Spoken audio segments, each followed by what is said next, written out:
Alright guys, I have an awesome story here. Jordan McGowan from Humboldt State University in California. Jordan, I've talked to almost every football player here this weekend. I've gotten to know a lot of guys, and your story just keeps coming back to me because it just sticks out so much. All the adversity you've had to come through for football, and all the things that you've been through in your life, and how much football has saved your life in a sense is just incredible to me. Can you just sort of walk me through a little bit more about your background, just in general, like growing up and all that? I grew up with my dad, pretty much just single dad from the time I was 2 till I was like 16, 17, 18. My dad was real sick.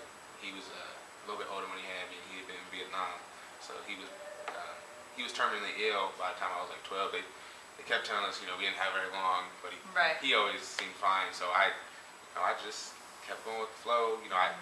The more sick he got, the more I took care of him. Also, I got a little bit older too, so I took care of him more and more.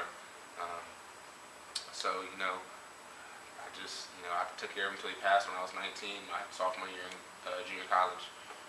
Wow. So, as far as football and your dad, was your dad always one of your motivators? Oh, my dad was my first coach. He taught me everything. Really? He taught me how to throw a baseball. He taught me how to. And my dad played DB coming up. He played with O.J. Simpson at San Francisco City College. So, he always tell me he knows real talent. Yeah. He knows how to play. And my dad, he taught me a lot, to be Right. real. He taught me a lot. And, so I learned everything.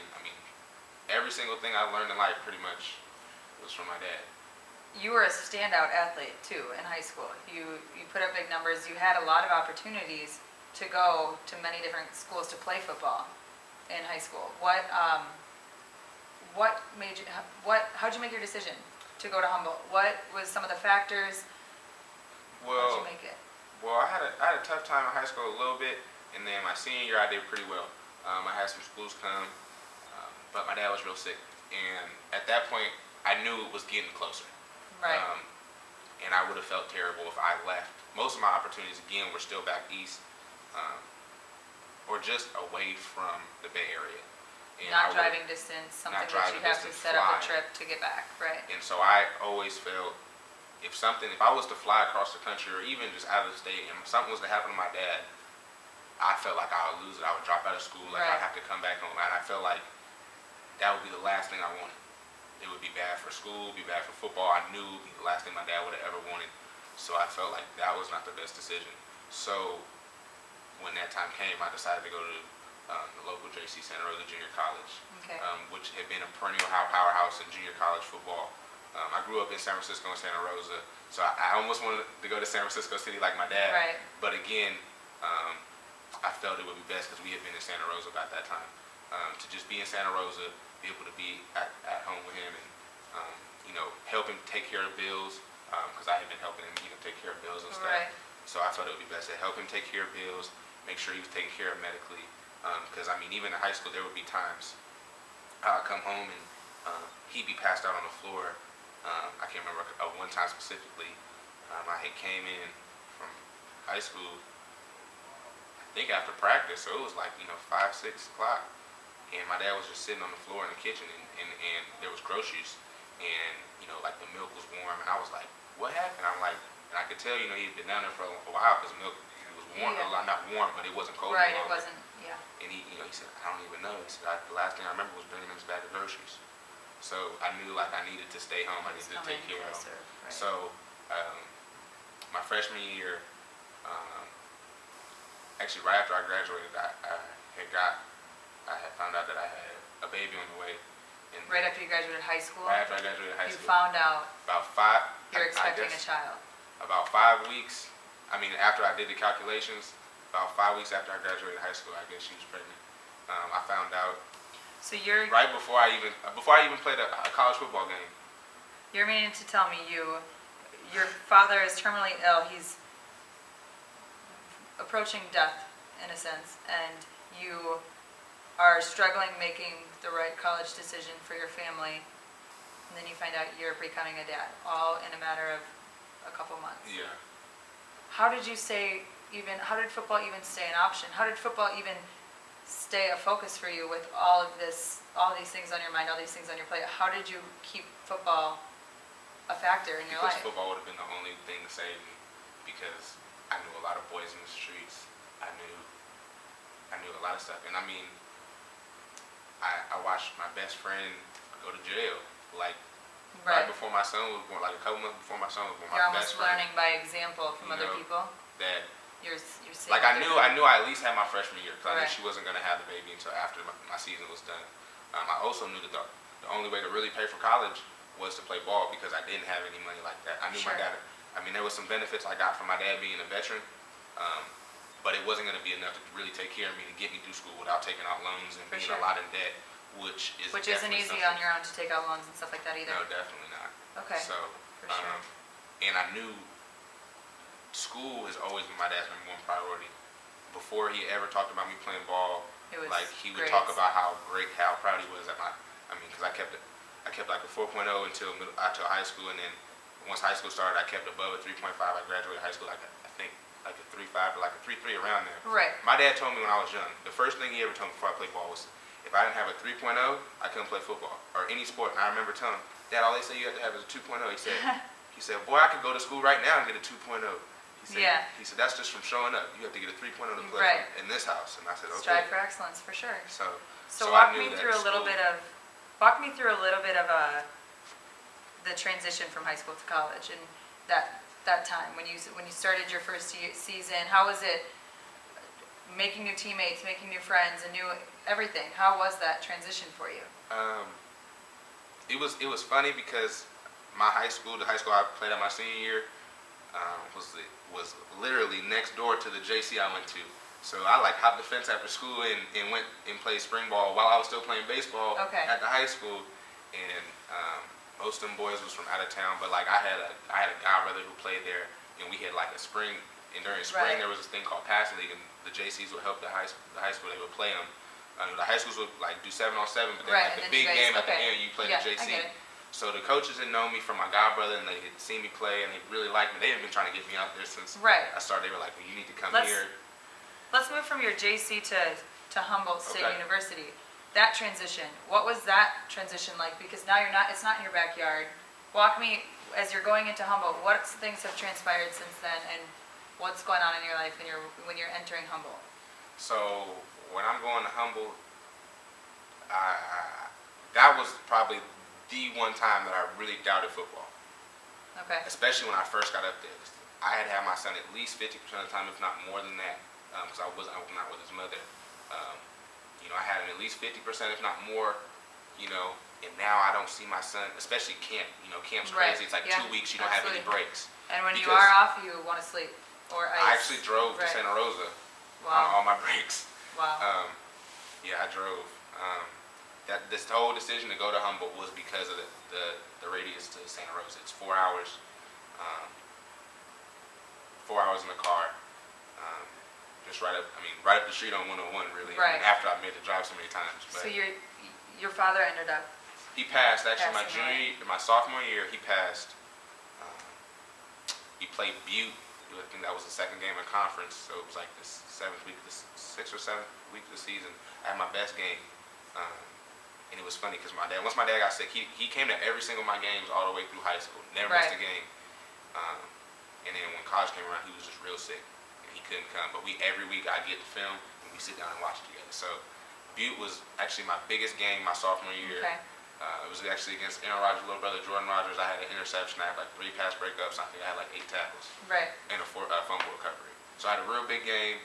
And I watched the film with my dad, and I remember how proud he was. And that next week, it was getting real bad. I had called my godfather. He came out from New York that my dad was in Vietnam with, and everything kind of got set up, for when that happened. Right. And then that Friday I was getting ready to go to practice, and I got a call. By that time, my mom had kind of come back in my life, and she was helping me take care of my dad, which was really nice. Right. Me and my mom actually have a real good relationship now. Okay. Which is it's amazing because I didn't really have that growing up. But she called me and said the hospice people just said Dad has 24 to 48 hours to live. And I remember I had ice cream, and I sat down on the curb, and I just didn't know what to do. And I didn't break down. I really cried the whole time just because I knew how much pain he was in. I took care of him, and so I called my junior college coach. I told him the situation. He knew coming into the season. I was really close with him. He knew the situation. He said, you know what? Don't worry about the game. I said, Coach, I'm gonna play. I was like, my dad, that would be a lot. So my dad would be so upset. I said, I just need you to pack my bag. Like, I'll be on the bus in the morning. I swear to God, like, no matter what. Right. He said, okay, Jordan. He said, he knew I was a stand-up guy. He knew if I said that, that's what I meant. Right. He had my bag packed for me. I went and picked it up. He actually personally packed it for me. I couldn't believe it. This is the defensive coordinator, like the head. That's awesome. You know, and he packed it for me. I picked up from him. He said, you know, whatever you got to do, handle it. He said, don't worry about the game. You know, if you can. I said, Coach, I'm gonna be there. So I went there. I was with my dad, you know, until he passed. He passed about 11:30 that Friday night, and then I got on the bus. I mean, after the night, I didn't get to bed till real late, but I woke up, got on the bus that morning, went down, played a game. We lost, but it was a real good game. I actually got a concussion in the second quarter. I didn't tell any of the trainers because I had to play that bad. It was funny. The crazy story is when my dad passed, I took his necklace that he had, I put it on me, and I was like, I'm never taking it off. It actually broke. But it's crazy. But so during the game, when I got my concussion, it was a punt return in the second quarter early, and the guy hit me before I could catch the ball. They threw the flag, but the necklace broke, and I felt like something was wrong. Like I felt like the chain wasn't tight. Right. And it stayed on the entire game. Really? It was broken. When I took my shoulder pads off after the game, it fell to the ground, and I was like, oh my goodness. That's amazing. Wow. So now, your father passes, you've got a baby, and you decide the best decision for you is to go to Humboldt. Yeah. So you go to Humboldt, and let's just recap on what your couple seasons at Humboldt were like for you, on and off the field. I mean, you did great. Yeah. Clearly, you got invited to the BSN Collegiate Showcase. Just fill me in a little bit on what life was like living 4 hours from home and not having a house just to jump the fence and go home to. When I went up there, it was great. I was really well receptive by my teammates. Some guys took me and said, "Hey, you can stay on the couch as long as you need," or the air mattress. Right. The air mattress got a little tired after a while, so I started just doing the couch. And I thought it was going to be a little bit until I could find some housing, and it turned out that it wasn't going to work out. So I stayed on for the rest of the season. I stayed on the couch and paid a little bit more money than I had. Right. So when season ended, I was looking, kind of at my bank account. And I knew how much driving I made one promise to my son before I left. I said, I'm gonna be back every weekend. Right. I said once camp's over. Once camp's over. No, every weekend, away game, home game. Right. I was back. Home games, I did 2 trips. I went down there, picked him up, brought him to the game, took him back down, and came back home. Awesome. But I told him I'd be home every weekend, so I knew, I can't break my promise to my son. So I figured, what am I gonna do? Like I feel bad if I didn't give boys no money no more because I had been doing it, and you're a stand-up guy, like you said, I understand I had been staying there, and it does cost a little extra. I'm sure with the utilities and everything. So I was like, man, what am I gonna do? Growing up, I had some hard times. I kind of been homeless before, so I was like, man, but I don't want to sleep in the car, So I stayed in the car a couple nights, but I thought, damn, those couches in the locker room were real comfy. So I started staying in the locker room. I tried to get in there real late after the janitors left, and just staying in the locker room about a month and a half. So the play on words, a lot of guys say the locker room or the football field is their second home, became your reality for a while. It was funny, boys. They seeing me, they come in real early in the morning. I had to try to hide my blankets in my locker and stuff, or they'd be like, Jordan, where you staying now? Just they knew I wasn't staying with my teammates anymore.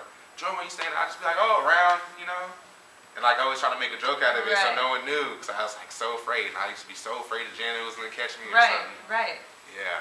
That's incredible. I mean, everything that you've literally been through and everything that you've all the challenges that you've overcome.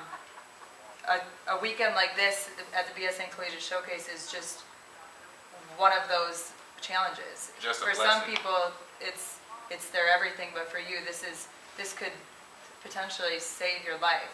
Football has already saved your life. You've already been through some amazing challenges, but do you look at this as opportunities like this could potentially end up putting you in the position what you've been waiting and working so hard for? Yeah, I mean, it's once you become a parent, it's hard to say like I'm gonna change my life. Like I just always think like I want to give my son everything. Like people, boys be like, I always tell people like, man, I rather have the most spoiled, rotten, little Huxtable, kid for sure than to go through and have to be a tough kid and go through hard times. Like I know it is. I know what it is. It's not fun. And I know my dad gave me a lot. Like he sacrificed a lot for me, and so I know no way had it the hardest. But I just some of the things I had to go through. I just hope that I can avoid my son having to go through that and really just be half the man that my dad was for me. Like he was my everything and saved me through a lot. I'm talking about I had a curfew when I was in college, and I took care of my dad. Help pay the bills. I had a baby on the way. I had an 11 p.m. curfew. I was in college. Well, I'll tell you one thing. Your dad did a heck of a job, because if he knew right now, which I'm sure he does somewhere, that you performed great and you made a name for yourself once again here at the BSN Collegiate Showcase, he'd be really proud. And we're excited for you. We're very hopeful and very confident that you're going to do amazing things in football. And like you said, you're a stand-up guy, so whatever the road holds for you, you're gonna do great things. And definitely, thank you. From what it sounds like, the hard times are in your past, and you're headed to success. And yeah, even maybe if football doesn't work, I already have my degree. I graduated early, so that's nice too. I have my degree in my back pocket. Right. 7 semesters in college, so stay in school. Congratulations! Thank you so much.